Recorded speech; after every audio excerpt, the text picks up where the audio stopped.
Welcome back to the Social Distance Podcast, guys. George is away, still on his worldwide trip around Europe, doing a million bike races this year. So we got Plappy, Luke Plapp, on the show today. I've been wanting to get Plappy on the show for a while, so it's been nice to have the legend on the show. We talk about all sorts of things, you know, how he got into cycling. Superman Lopez, some real irrelevant stuff. About the trajectory of his career, how he got into cycling, his love of sport, the fact that he's just an Aussie bloke, all those sorts of things, all the interesting stuff. So I'm sure you guys will enjoy the show, and thanks for coming on, Plappy. Like, share, subscribe. Let's just run the intro and wing it like we always do and see what comes out of it. Let's get ready to rumble! Front kick. Just getting bored and dance move chat. My radar's going pretty hard at the moment. I think we should. Will you shut up, man? That escalated quickly. We're going to need to get some more qualified guests on this show, eh? Jonesy, George isn't here this week, which means every time George doesn't turn up, it's a great show. It's a good show for starters. It's more positive. Yeah.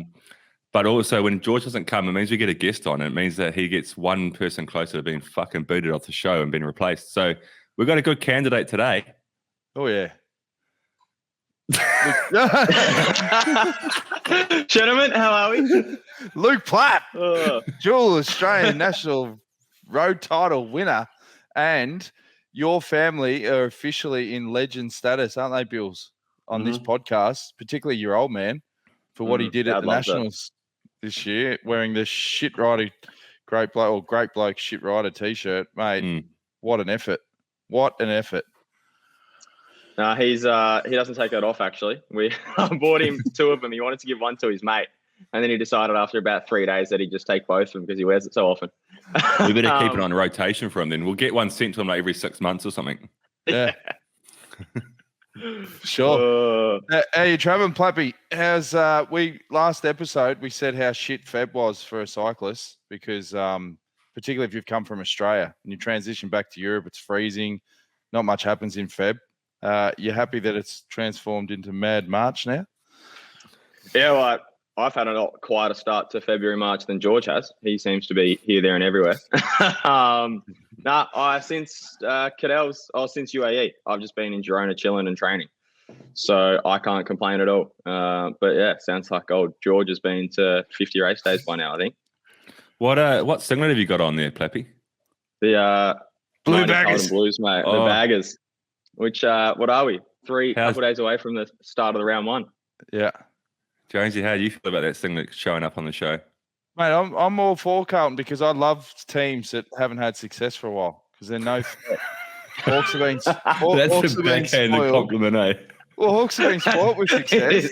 You know this, Bills. You're a diehard Hawks supporter. Yeah. You were there for the three-peat. So we've been spoiled for success. Now it's time to hand over the baton. And, yeah, I wouldn't mind seeing the Blue Baggers get up. I'm running the – You wouldn't have seen this shirt before. No, I haven't seen the Raiders. It's the Guernsey Raiders. It's I don't mind when you got the Brisbane Heat one on, actually. Yeah, the Heat's good. Yeah, pull that one out a bit more. You're not a Heat man, though, eh? You're from Melbourne. No, I'm a Stars boy. Stars. Yeah, right. Through and through. Yeah. Can't stand the Renegades. I'm Renegades, mate. Can't stand the Are you Renegades? You would be Renegades, Jonesy. Underdogs. Stars are arrogant flogs. Yeah, that's why I like them. Yeah, they rate themselves. I love them. Nah. So what do you got next, Plappy? Catalunya? Yeah, Catalunya, home race. And, hey, the weather looks a bit better than it did last year, so I'm stoked. I think last year, every bloody day I was here, it pissed down for 3 weeks, and then it snowed in Catalunya. And, it's about 25 at the moment. It's standard for Catalunya. It's like, I don't know how the universe works, but like every year for Catalunya, I think you're safe this year by the looks of things. Like you say, it's 25 degrees in Girona at the moment. But before that, Hannah's like flipping the bird. Hannah's like filming. I just caught a glimpse of my mirror to the right of me, and I can just see Hannah in the mirror filming me with her phone. Oh, yeah. Put it on socials. Hashtag. She thinks it's a joke, this show, eh? It is a joke. So you're halfway through Catalunya spiel. Yeah, normally Catalunya, it's always good weather either side of Catalunya, but that 1 week, which is like mid-March, it's always shit. Like it's always a stage that's cancelled because of snow, and this year actually looks pretty good. So I'll be there as well, Plappy. You the lead this time? Nah, not second DS there. Still learning the ropes. Still can't get a run, mate. Hopefully it'll be a bit more. Hopefully it'll be a bit more exciting driving the second car in Catalonia than it was at UAE Tour though. Yeah. I was so far back in the convoy, I didn't even get to see the boys coming back from a piss. Like even the guys stopping for a piss would still like start riding before I got to them. Like, I think Demers just fake getting sick so he could stay at home and watch it on TV because he saw nothing from second car. Exactly. Was Catalonia those early season races where there'd always be like one stage where they just fucked up with rider safety? Like there'd always be like a bollard in a short right-hander with like 4K to go or... Nah, Catalonia is pretty good. Yeah. What am I thinking of? Good. Like probably one of the probably every other race. Yeah. Maybe one of the southern Spanish races. The Basque. That's happened. Nah, that's north. Like Malaga or somewhere down that way. Valencia, somewhere down there. Right. I just try to throw some spice out there with no research. Yeah. So one of those southern races, you've gone as far north as you could go. Yeah, well, it just shows I didn't learn the language when I was there, and I didn't geographically know what the fuck was going on either. So good times. Can't wait to get back. No, but Catalonia is a good race. I want to talk a little bit about Plappy. Like, for me, like from the outside looking in, or like getting to know you a little bit more over the last like 12 months, I suppose, in some ways. Like you're just like a Aussie bloke. That's like you got your Carlton Blues singlet on. Like you're always walking around with a Cooper on. Like I actually saw a photo of you recently of you in a supermarket with no shoes on. You're just like a regular Aussie bloke who just loves sport, which is what I love as well. Because me and Jonesy love sport. But like, how did you get into cycling? Like, because from all accounts, you're a pretty good cricket player. You like to kick the footy around. Like, why did you choose cycling in the end? Was it just because what you were best at, or what you liked the most, or why did you get into cycling over other sports? I wasn't good enough for cricket and footy, unfortunately. I sort of just fell into it. No history or something in the family, and just fell into it a bit.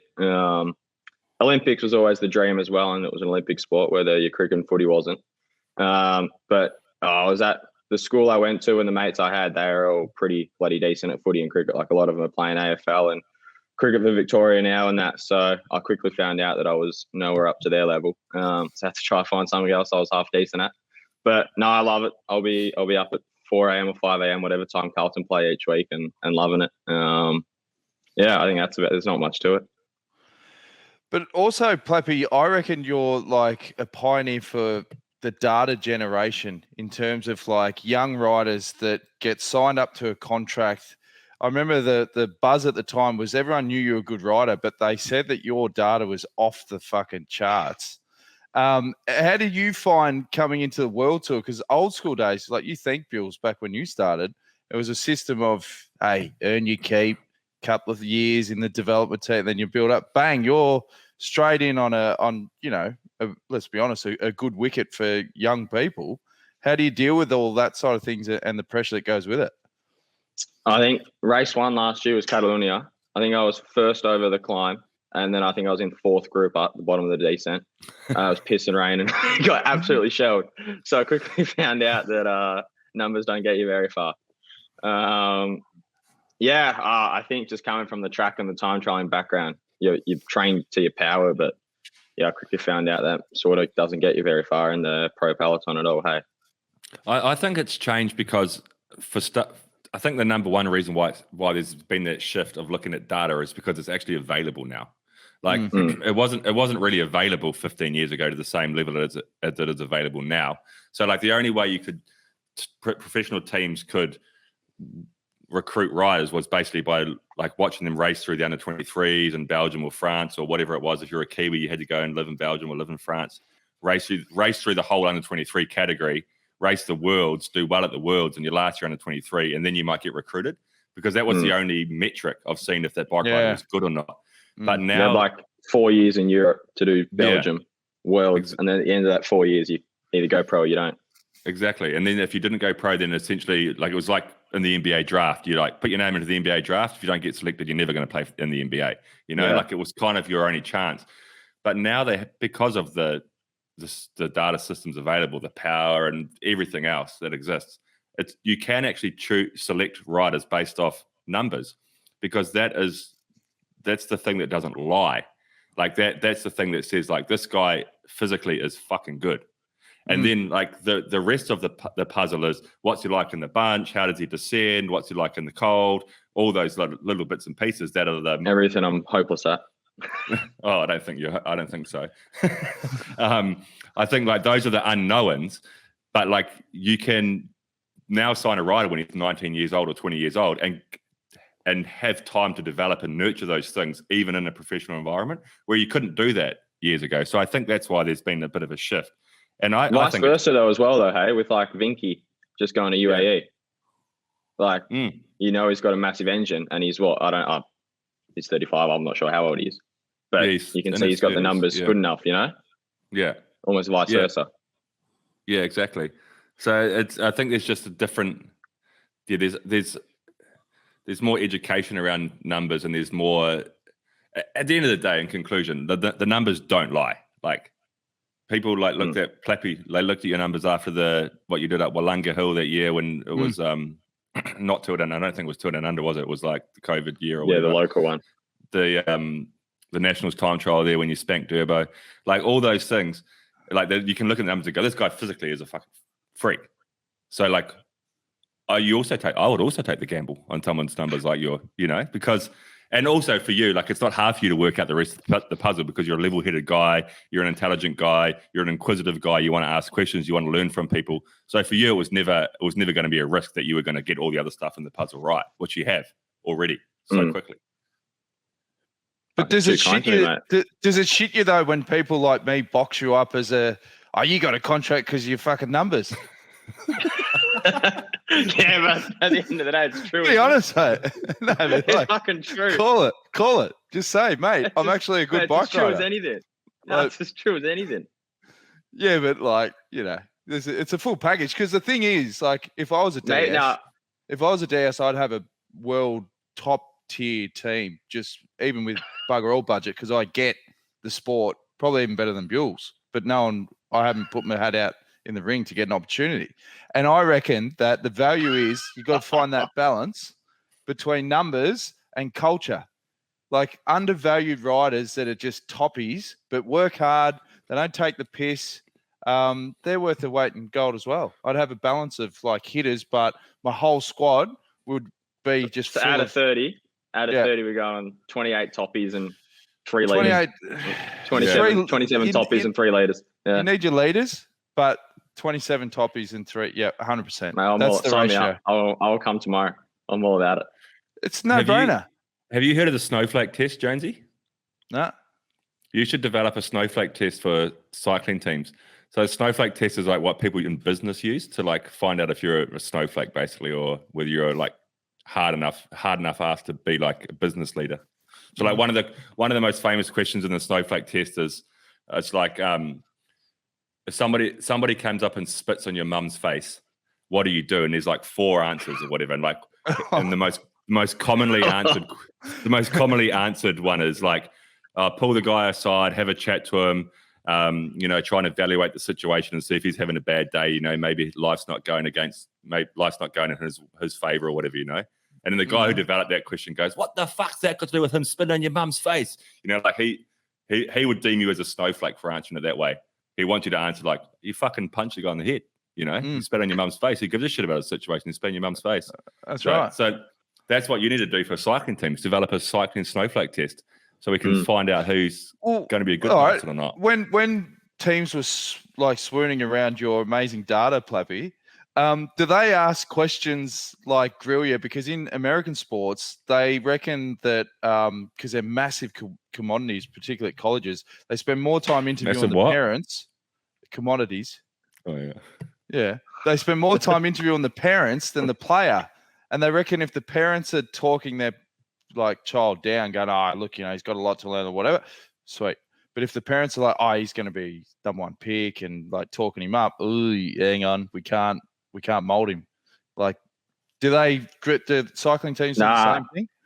I reckon they do that on the outside, like talk to people that know you, but like they talk to who's like they could even ask like Durbo or someone who's like sort of knows me sort of well from Australia, rather than ask myself those questions. You know, you get opinion you value from someone else that actually knows the person. Then afterwards, the first memory I ever have in Girona was, I don't know if you were there, Bills. I tagged along for Triple T training in 2018. Oh, no, I wasn't there that day, but I have heard about it. So I'm like 17 Jonesy, and it was like, they let me join in on Triple T training with those boys because I was training for Junior Worlds. And they've gone and done efforts or something up in me. Must have been mid-August, I reckon. And on the way back, they've just taken a left-hand turn into the brewery. Is it Black Flag or something, Bills? Yeah, the Black Flag. Like it was the last day of their camp, wasn't it? And they're like, oh, we'll finish the camp with a couple of pints, training for the Worlds. Yeah.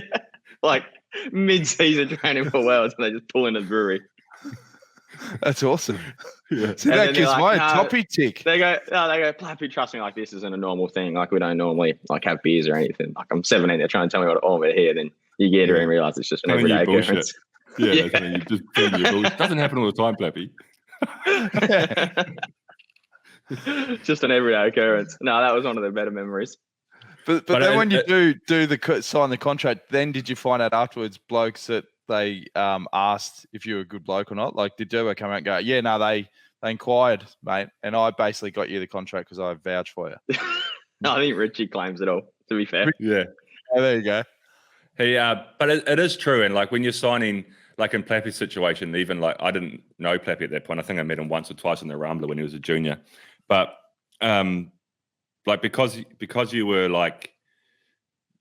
in some ways like, you know, the hot commodity, as Jonesy says, coming out of Australia that year, there was a number of teams interested. So like it just kind of was like the rumour mill a little bit. Take me off big screen, Jonesy. I've actually gone off the big screen, I feel because I need to talk to Is that because people. of your skin issues?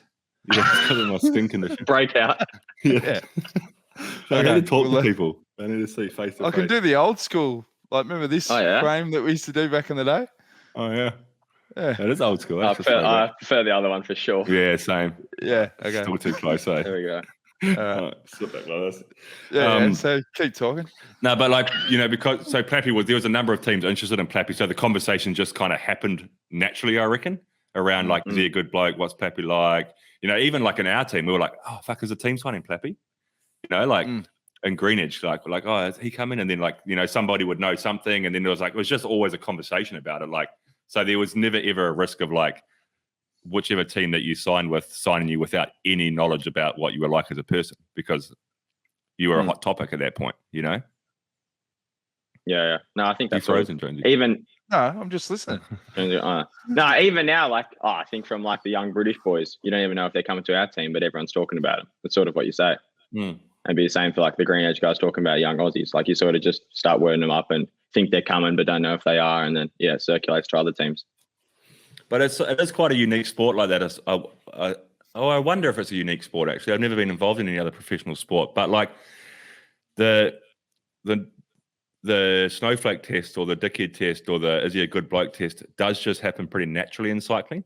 You know, like everybody who's coming to a team or a team's interested in signing, somebody within the team already knows that person. So there's always a conversation. It's like never an official like, let's do a personality test on this guy or whatever, but everybody would have somebody will know. But what surprises me is these dickheads that everyone knows who the dickheads are without naming names still get contracts, and there's issues, they never go away.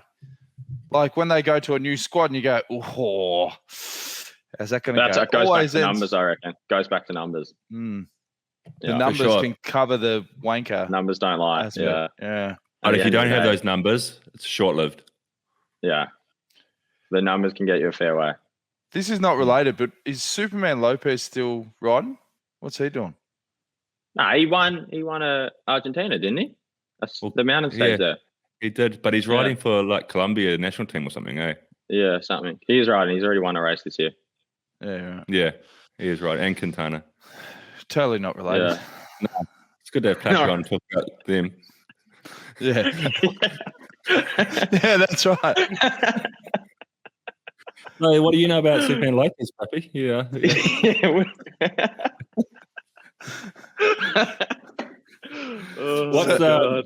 So what's the year hold for you anyway? You started the season pretty well. Obviously, you won the national title. Down under, nothing. Nothing down under. Shit out. UAE, you were flying. Were you third there? Second there? Second. Second there. Actually, that last climb at UAE was fucking insane, eh? Yeah, that was stupid hard. Absolutely stupid hard. Talking about numbers, talk us through a little bit those numbers. That was insane. From the bottom of that climb, like UAE with Yatesy and stuff. It was just like... Yeah, Yatesy did something stupid. I think he did 6.9 for 20 minutes, and then it was 6.7 for like 28 minutes. Something stupid. Jesus. He told me the day before, he's like, we're going full gas from the bottom. He said, like, whole team were doing peelers. Like, worded me up because you know I couldn't do anything about it anyway. Yeah. Backed it up and he did it.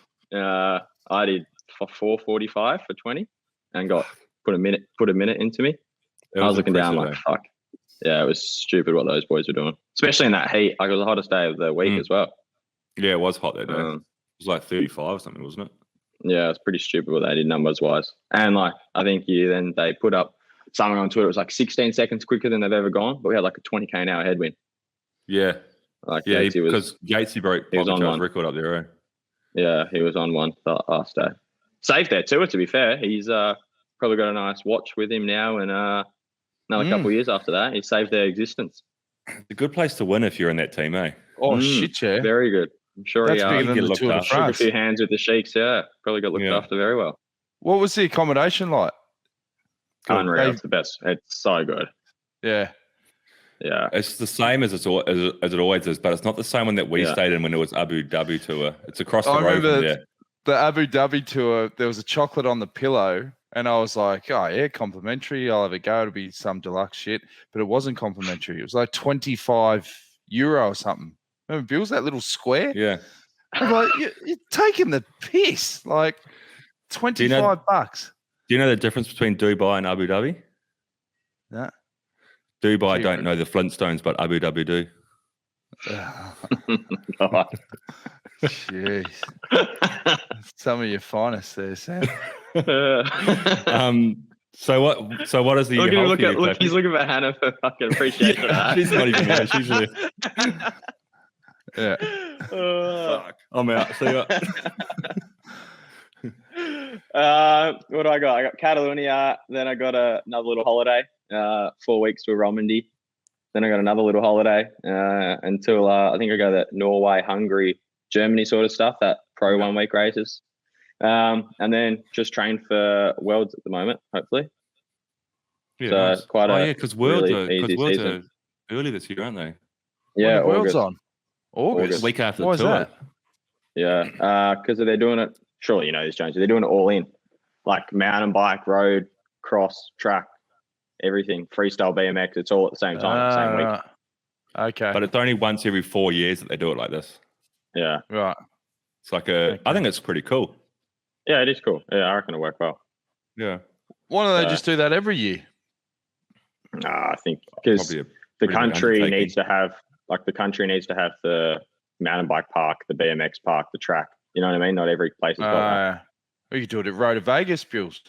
They got all the facilities. Yeah. It's no brainer. Velodrome. Got a concrete velodrome there, 333. So you're not doing any of the Grandies this year, Plappy? I don't think so at the moment. No. All right. I want to focus on Worlds because of the games next year, like that sort of. Yeah. A 1 day race for Australia sort of your ticket to Olympics. How much buy-in do you get with the schedule? Like, I know you're still young, but can you say to the team? Fuck all last year. Yeah. Yeah, last year, fuck all. You just go to where you want to go, get told to go. And then this year, sort of a bit more flexibility as such. I think the biggest one, like I got my ass handed to me at Volta last year. Like that was shit ass experience, to be fair. Like last day I was dropped in the neutral with Caden Groves, and that was it wasn't a great day with 5,000 meters on the cards. And your team. You did well to be up and about with Iffy at the finish line every day, because I felt for you. Because you've just been absolutely smashed. And then you got Johnny going, handed to me. Just a quick one, mate. How was it? They're fucking shit. Can we move on? Fucking terrible, mate. Yeah. Same as yesterday. It was absolutely horrible. No, so I think that scarred me a bit.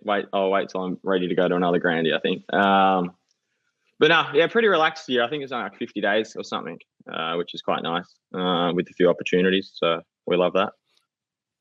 It's actually pretty good to have the Worlds there. Like if you're focusing on the Worlds, like it takes you out of doing the tour or like potentially doing the tour, but that's okay. Like you say, because, you know, like you're only young and there's plenty of time to do the Tour de France. But then you like the Worlds comes at a pretty good time to still do like good stuff either side of the Worlds because there's still like 3 months of the season to go. So you can actually do the Worlds and then do like, you know, some 1 week stage races or whatever other races come in like August. I'm going to go to Canada, I think, after. Canada. Potentially, yeah. But you could do the Volta as well. I just don't think I will, but like you can still do Worlds, Volta, then you go to Italy for the 1 days. Like there's still heaps to go. Yeah, exactly. Which is a bit hard too, though, you know, because like usually you do Worlds, you clock off, have beers, and you finish, you go home.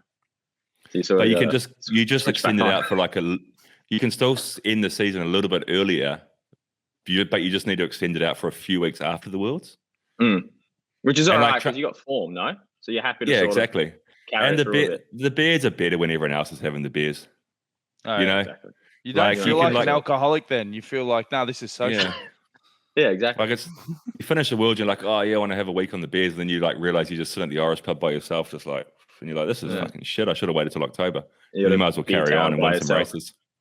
You know.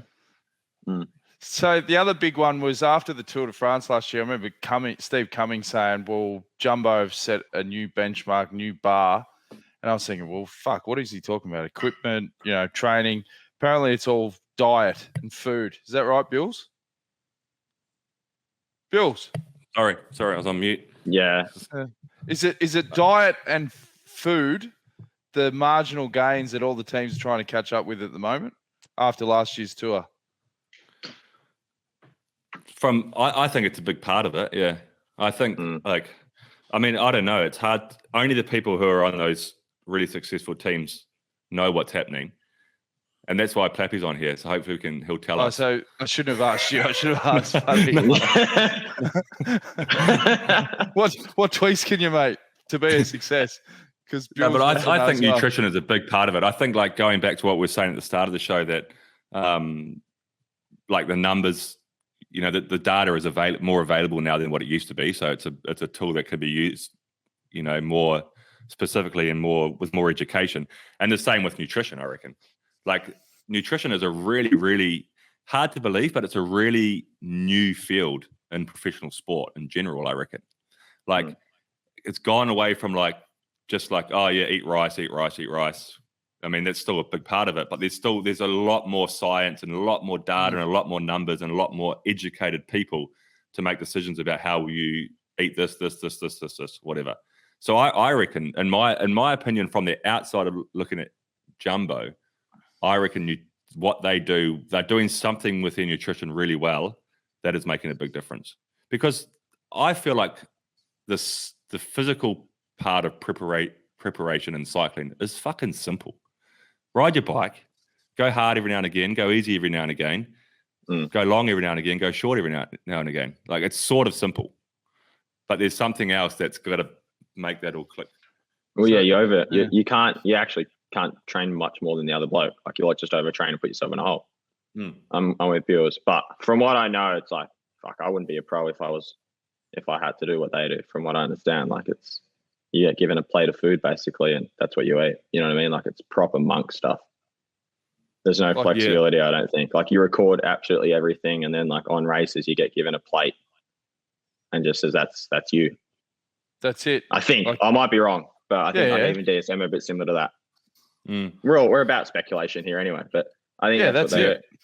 I think it's like you get given a plate of food from the chef or the nutritionist, and that's you for the day. You make breakfast, lunch, dinner. You get you know what I mean? That you have to record everything that goes in your body, out. And then the nutritionist or chef will give you your dinner. You don't go like in our team. We've got a buffet still on the kitchen truck, and you just go up and put whatever you want, a few desserts. Like it's you're educated about how much you need, but you get to still do it. Yeah. Where I think theirs is very like, here's your plate of food, sit down and eat it. Which I think is a pretty common approach. Like what you just said, you guys do is probably a pretty common approach amongst teams. It's like you have, like every team has their metric. Like they have a nutritionist who says like, okay, Plappy, you weigh this many kgs, you burnt this many calories today, or whatever. So you need to have this many carbohydrates, this many grams of protein, rah rah rah. So you have that information, but then it's up to you to like go, okay, I'm going to have the carbohydrates in pasta or rice or bread or whatever, which is enjoyable to have that option. Yeah, still. which is human nature. Or that's what people do when you. I'll have one less piece of bread and put an inch thick of Nutella on it. Like same, no? Exactly. We go, I'm going to have no rice apart tonight. I'm just going to go hard on the ice cream. I can't believe what we used to do back in the day, not even 10 years ago, Bills, when I'd make those post-race Jonesy specials, like the rice dishes. I'd just fill it with tuna, honey, soy, heaps of salt, pepper, and just pile it like to the brim and just hand you were it ahead around, of you were ahead of the game there, Jonesy, because I reckon if you were to make that now with the quantity that you made and you showed it to a nutritionist, I reckon they'd almost say that's spot on. Really? Yeah. Because it was way too much. Yeah. But that's almost like these days, man, like nutritionists are saying like you need to have this many grams of rice to get the carbohydrates in that you need. Like sometimes it's like, fuck, that's a lot of food.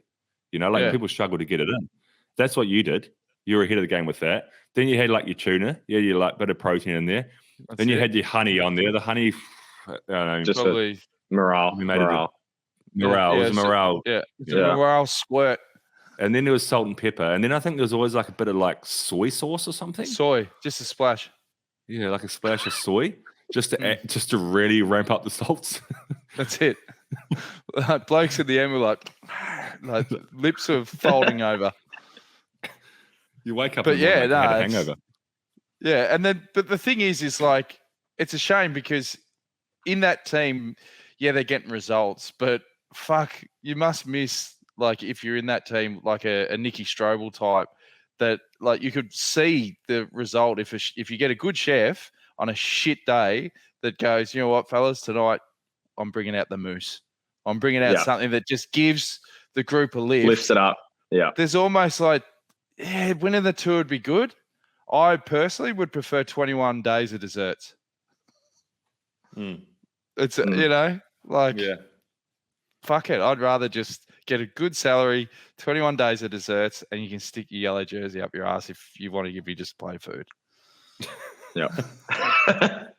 I think the best and worst I've experienced is like trying to do this low res stuff. I don't know if you know, James, like you try to lose like 300 grams or something without not having any fiber, and you do it for a couple of days for the mountains. But as soon as you're not having that, you can just sack it off and eat whatever you want, and then you go the other way and you like stop eating what you should because you just had plain rice and boiled chicken for 3 days in a row, and you just absolutely just go nuts on the buffet. And it just turns me the other way. It's like the 300 grams of fiber I just lost, I just put on in fat 24 hours later. Because you just need it for morale. Yeah, that's it. I remember we did the low fiber thing like in 2012 before the world's team time trial in Valkenburg. That was the first time we ever tried it. It's like two days or 3 days. Yeah, we were ahead of the game. Yeah. I got dropped 2012. Before I even hopped on a bike back then. Yeah, true. Yeah, but we've talked about this on the show as well. Like the Ween Dog he was the one that I would go, nah, he's got the balance right, where he would not touch the pedals in October. He'd sink a million beers, but he'd be the hardest trainer in November, December. But he said if I didn't get that month in October, my head would completely fall off. Like I wouldn't understand why I'm even a professional athlete. Whereas I can't understand. You get the guys that do the road, and then they do like the off-road. Like that's stupid. Like the whole season, they never get a break. I'm like, okay, I get that you like cycling, but fuck, man, that's taking the piss. That's a good segue for me then. That. Talking about the dual codes within cycling. What about you, Plappy? What's your plans with the track? Are you done with the track, or are you still got ambitions with team pursuits and things? I'd still like to do it, but the organisation at Paris is making it very hard to do both. The way they've done the programming. I was riding with Hayter yesterday, and even he doesn't know what he's going to do and how you're going to do it. They've put the same races on the same days, which is impossible. Like, for example, at Worlds this year, the Omnium's the same day as the road race, which is the day after Teams Pursuit, day before Madison. It's like you can't do 280K and then turn up the next day for a Madison. And it's the same. So you're sort of getting your hand. Yeah. More or less. It's a bit better, but it's also like you still can't do the next day or 2 days later. You can't do a Teams Pursuit after 280K road race. So your hand gets forced a little, as much as I want to do both still. It's a bit of it's hard. It's bloody hard. Yeah, and even the way that they've structured like the World Cup season now, it's like stupid. It's like it's almost. I mean, that's how it was like 20 years ago. But then I thought the sport had changed because when you look at, I mean, it's simple to look at track cycling and go, okay, there's still a hell of a lot of road pros that do track cycling. But now it's becoming an almost impossible game because like the track World Cups are all now, like they start now, like they're throughout the road season. And then the track worlds are, I mean, same time as the road this year, but they've kind of balanced both. No, it's almost the end of an era, where you can do both. You're either a road cyclist or you're a track cyclist. Make your pick. Yeah, literally. Like I don't think any of us boys on our team are doing any World Cups this year. Did they intentionally do that? Ghana. No, I think they just World Cups, you can't qualify. I don't think the UCI sit down at a table and plan it out together. I think the track sit down and say we're going to do it here. Don't talk to the road, and then they realize they fucked up. Right. Well, I can't see it. I know they haven't sat down together because it makes absolutely no sense. Yeah, there's been no communication about it. No, you did right. Like it doesn't make any sense. Stupid. No. Like unless their intention is to completely separate the sports, but that's ridiculous because, like, I don't know what was wrong with the winter track season. No, well, like even it's the Olympic Madison at Tokyo, the whole podium was World Tour. So it's like there's a place for it, but they're just not letting you do it really. And you look at the Italian Team Pursuit team; they've got like three road pros in there. Yeah, and we're the same now. Like we've got me, Cal, Sam, Danish. You got Lassie, Roddenberg, who's a pro now. Julius Johansson. Like everyone's road pros. GB are all pro basically. Like it's like I was talking to Hayter, and he was like, so he's won the last 2 Omnium World titles, but the Worlds is his home road Worlds on a pretty bloody good course for him. But the road race and the Omnium on the same day. It's like, what do you do? That's ridiculous. So remember when didn't they? It was the same at Euros last year, And Viviani did both, didn't he? Yeah. Oh no, it wasn't the Omnium. It was the elimination or something. It was the same day as the road race. He did the road race and then went to the track that night and won the elimination. How's our social distance podcast sponsored rider going on the track, Bills? Yeah, he's going all right. He's got a hiatus for 12 months till he gets back on, doesn't he? Yeah. We actually haven't even had him on the show. It's pretty poor from us. It's piss week. It's piss week. He's wearing our logo on his top. What's his name again? Hollywood. Great bloke. Good rider too. He gives us some stick. Goes against the whole show. That's it. That's it. Now, one thing I want to bring up outside of cycling and just get your opinion on it, because you guys mix in some very elite circles. I've noticed a trend on, say, LinkedIn at the moment that's doing my fucking head in. And that is when people put under their name, like what they do for work, entrepreneur. I'll just kick things off with you, Sam. Are you a fan of the word entrepreneur? Because for me, I reckon that's French for fuckwit. Jeez. I hate it. I got no fucking clue what I'm doing, but it sounds like I do. I hate it because it's a class thing. It's basically going, I'm pretty wealthy, I'm successful, and I'm fucking better than you now. Yeah, tell your story walking. Whereas it's like, well, if you're rich and successful, tell me what you're rich and successful for, not just this French sounding word that doesn't mean shit. Because there's entrepreneurs that are living on the bones of their ass. They just use that to pull girls at a bar.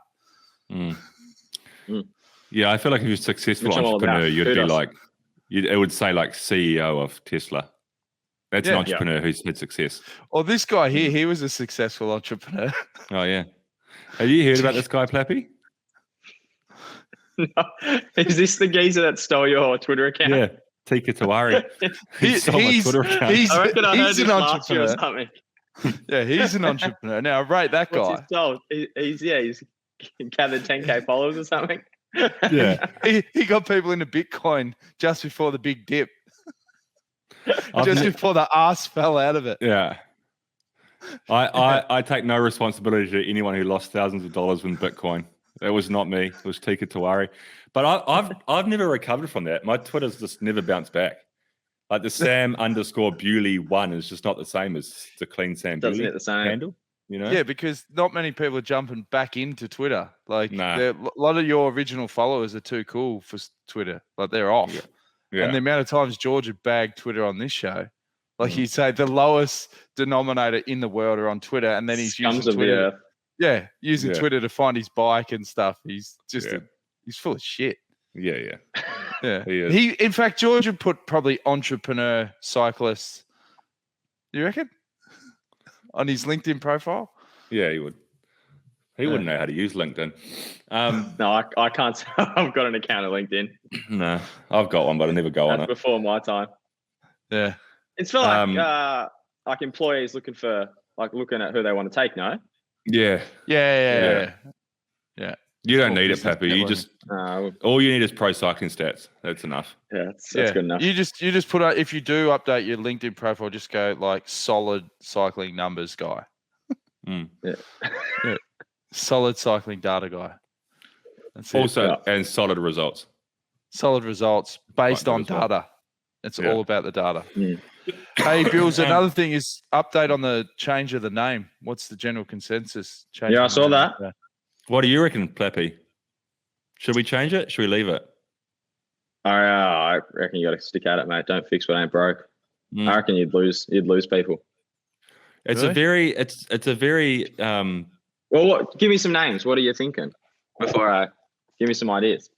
yeah, that's the thing. Well, like I put a poll out on Instagram to say like, should we change the name? Yes or no? And the general consensus there was like, well, give us an option before we decide yes or no. And we haven't. Well, I mean, there's been a hell of a lot of suggestions from the listeners. There's been some good ones. But Well, What? we'll shortlist the top 4 on social this week, and then we can vote on it, and Yeah. put the original name in there as well, because then they'll tell you if you should keep the original name. we've got to run like New Zealand when the New Zealand government try to change the New Zealand flag.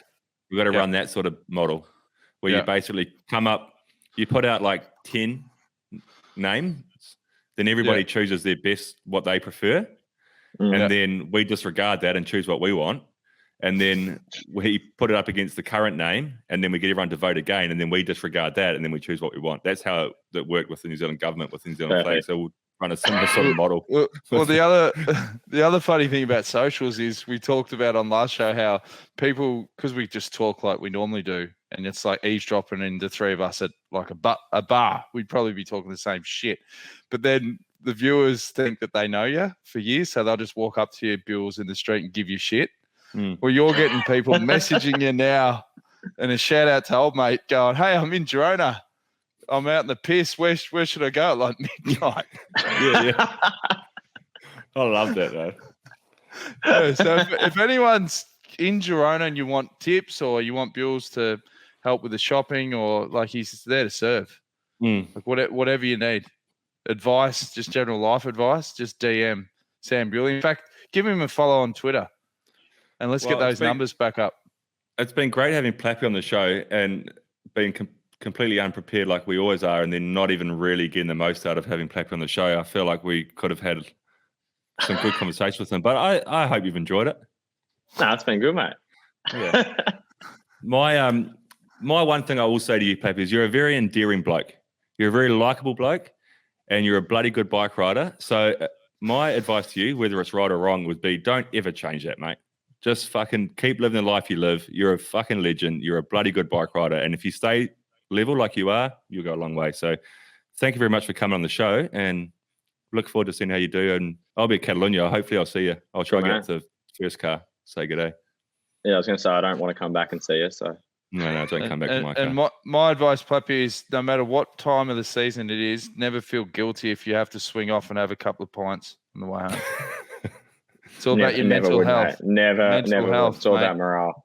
Happy Morale goes a rider. lot further than training. Happy rider, Happy good riders legs. are good legs. That's it. Yeah. This show's There's been a another horrible shirt. influence. This has been a Another horrible shirt. influence. This show. It's 10:15 in the morning. And it's made me feel like a beer. Yeah. No, I'll be back over in Europe. Well, I've been Probably. snacking on these all morning. Oh, look Oh, at no. that. Down a Oh, you went tree. double chocolate, Tim Tam. Yeah. Double I chocolate. got the other Interesting call. flavors as well. And then we got the mint slices here. So Oh, I've the been mint putting them slices. back. I love them. Yeah, they're pretty They're my good. favourite. And- mint slice. We polished off a whole block of kiwi chocolate last night. So Oh, jelly tip. that's my Whittaker's jelly favourite. tip. Yeah. Whittaker's just my favourite, actually. George Williams gave that as a little present. So It's can't good, complain there. Whittaker's. Mm. Have you ever had an Yeah. extra jelly tip?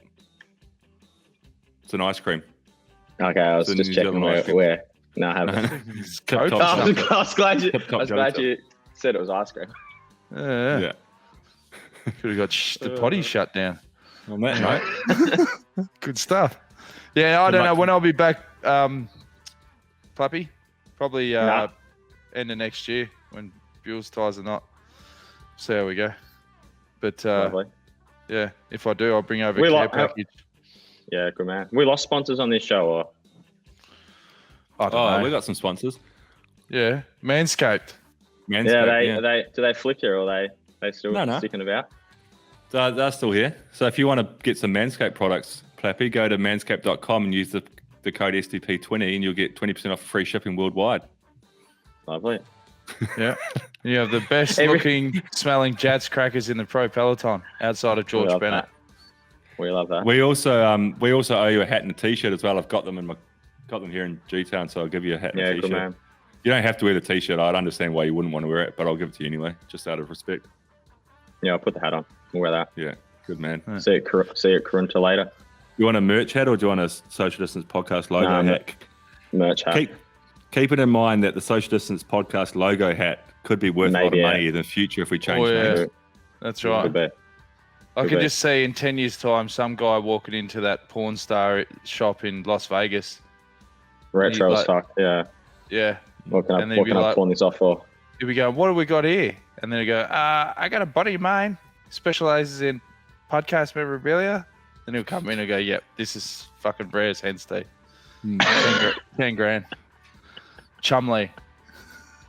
Yeah. All right. All right. They won't be show, saying though. that. Won't be saying that. Like, share, subscribe.